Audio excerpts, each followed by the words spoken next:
आज की इस चर्चा में हम बात करने वाले हैं हिंदी साहित्य के एक बेहद अहम और दिलचस्प विषय पर। आज हम डिकोड करेंगे कमलेश्वर जी की बहुत ही क्लासिक कहानी खोई हुई दिशाओं को। हम इसकी उन गहरी मनोवैज्ञानिक परतों को खोलेंगे जो आज के इंसान की, यानी हम और आप जैसे महानगरों में रहने वाले लोगों की असल सच्चाई को बेनकाब करती है।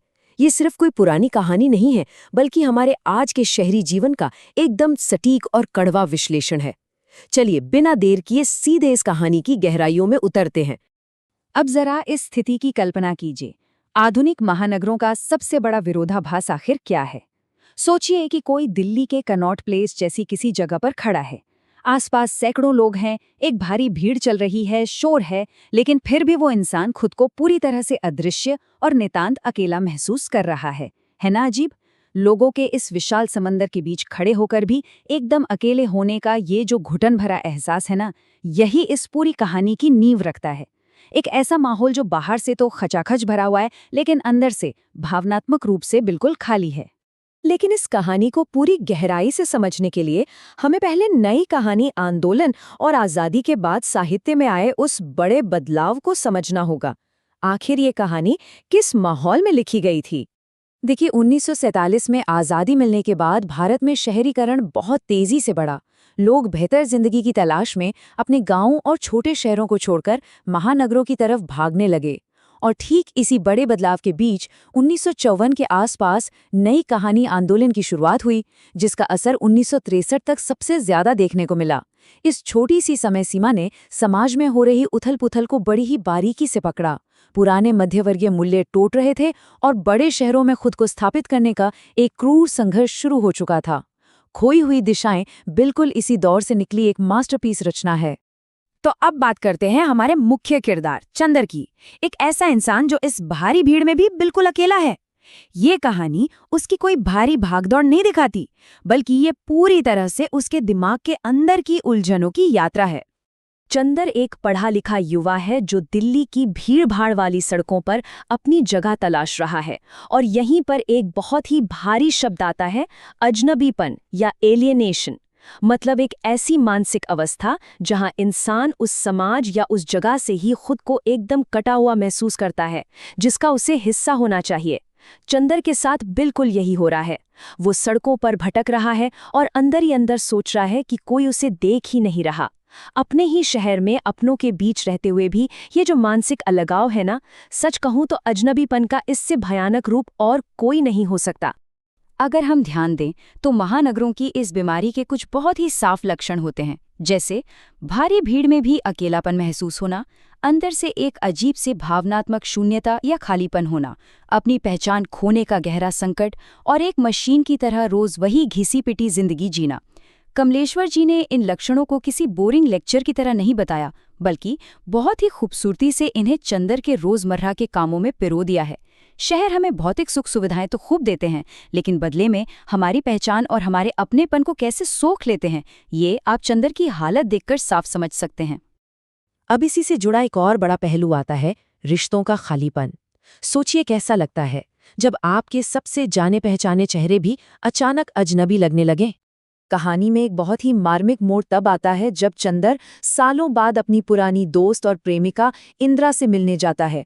वो इस उम्मीद में जाता है कि उसे शायद वही पुरानी गर्माहट, वही अपनापन वापस मिलेगा। लेकिन असल में होता क्या है, उनकी बातचीत एकदम औपचारिक और ठंडी होती है। मतलब भावनाओं का नामो निशान तक नहीं। वक्त और इस बड़े शहर की आबो हवा ने उनके बीच के उस पुराने समीकरण को पूरी तरह बदल कर रख दिया है। जो एक स्वाभाविक अपनापन होना चाहिए था, उसकी जगह बस एक अजीब सी भावनात्मक शून्यता ने ले ली है। रिश्ते बस दिखावा या औपचारिकता बनकर रह गए हैं। और यहीं से हमें शहरी जीवन का एक बहुत बड़ा और कड़वा सच देखने को मिलता है कि महानगरों में सच्चा संवाद खत्म हो जाता है और स्वार्थ पनपने लगता है। ये कहानी बहुत ही गहराई से दिखाती है कि कैसे लोग सिर्फ और सिर्फ अपने बारे में सोचने लगते हैं। उनके अंदर एक झूठा अहंकार आ जाता है, और जब ऐसा होता है तो मानवीय संवेदनाएं यानी दूसरों का दर्द समझने की क्षमता बिल्कुल खत्म हो जाती है। लोग एक दूसरे से मिलते हैं, बातें करते हैं, लेकिन वास्तव में अंदर से कोई कुछ महसूस नहीं कर रहा होता। संवादहीनता आज के जीवन की सबसे बड़ी सच्चाई बन चुकी है। और जब रिश्तों में इतना भारी खालीपन आ जाए तो स्वाभाविक है कि एक नया संकट पैदा होगा। वो है पहचान का शहरी संकट और कहीं ना कहीं से जुड़ने की एक बेचैन कर देने वाली तलाश। जरा इन दो अलग अलग दुनियाओं के विरोधाभास को देखिए। चंदर के दिमाग में एक तरफ तो वो गंगा किनारे बसा उसका पुराना शहर है, अपनी जड़ों की यादें हैं, जहां अनजान लोग भी अपनों जैसे लगते थे। और दूसरी तरफ क्या है? ये आधुनिक महानगर, दिल्ली का कनॉट प्लेस, जहां जाने पहचाने चेहरे भी एकदम बेगाने और अजनबी लगते हैं। अपनी पुरानी जड़ों से कटने का दर्द और इस नए शहर की क्रूर सच्चाई, इन दोनों के बीच फंसकर चंदर के भीतर एक भयानक खालीपन आ जाता है। उसे लगने लगता है कि वो अब कोई जीता जागता इंसान नहीं, बस इस भीड़ में मौजूद एक गुमनाम चेहरा मात्र बनकर रह गया है।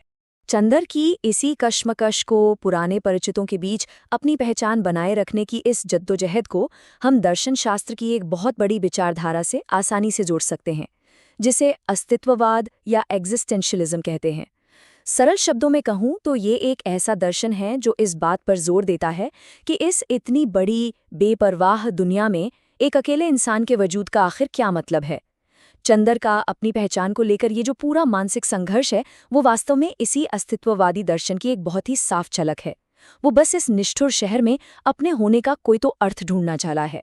तो अब जब हम चंदर की इस पूरी मानसिक स्थिति को समझ चुके हैं, तो आइए अब वापस थोड़ा पीछे चलते हैं और इस कहानी के शीर्षक खोई हुई दिशाओं के असली और गहरे प्रतीकात्मक मतलब को डीकोड करते हैं। आखिर ये दिशाएं हैं क्या? कोई भी महान लेखक बिना सोचे समझे अपनी कहानी का नाम नहीं रखता है ना? यहाँ दिशाएं कोई पूरब पश्चिम वाली दिशाएं नहीं है, बल्कि ये जीवन के उद्देश्य और रिश्तों की गर्माहट का प्रतीक हैं। चंदर दिल्ली की सड़कों पर चाहे जिस भी दिशा में मुड़ जाए, उसे सिर्फ और सिर्फ शून्यता मिलती है। वो एक ऐसी दिशा ढूंढ रहा है जहां उसे सुकून मिले, कोई अपना मिले। लेकिन इस आधुनिक महानगर में उसकी वो सच्ची दिशाएं पूरी तरह से गायब हो चुकी हैं, सचमुच खो गई हैं। और जब ये दिशाएं जीवन से खो जाती हैं, तो इंसान के पास क्या बचता है? बस आधुनिक जीवन का एक यांत्रिक चक्र। पहला कदम, बिना रुके पागलों की तरह काम करते रहना। दूसरा कदम, काम के बाद एक भयंकर हड्डियां तोड़ देने वाली थकान का अनुभव करना।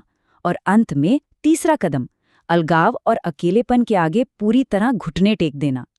कहानी साफ दिखाती है कि कैसे ये नया शहरीकरण इंसान को एक मशीन में बदल रहा है, जहां संवेदनाओं के लिए, इंसानी जज्बातों के लिए कोई जगह नहीं बची है। इसी के साथ ये पूरी चर्चा हमें एक बहुत ही गहरे और थोड़े बेचैन कर देने वाले सवाल के साथ छोड़ जाती है। इस मशीनी दौड़ में आखिर हमारी असली मंजिल क्या है? हम दिन रात भौतिक विकास और पैसों के पीछे तो बेतहाशा भाग रहे हैं, लेकिन क्या इस अंधी दौड़ में हमने अपनी सच्ची पहचान, अपने रिश्ते और अपनी इंसानियत कहीं बहुत पीछे तो नहीं छोड़ दी है? आधुनिक शहरीकरण की इस भारी कीमत पर आज विचार करना शायद सबसे ज्यादा जरूरी हो गया है। इसी विचारणीय सवाल के साथ हम आज के इस विश्लेषण को यहीं विराम देते हैं। सोचने पर मजबूर जरूर करती है ये कहानी। खैर, इस सफर में साथ जुड़ने के लिए बहुत बहुत शुक्रिया।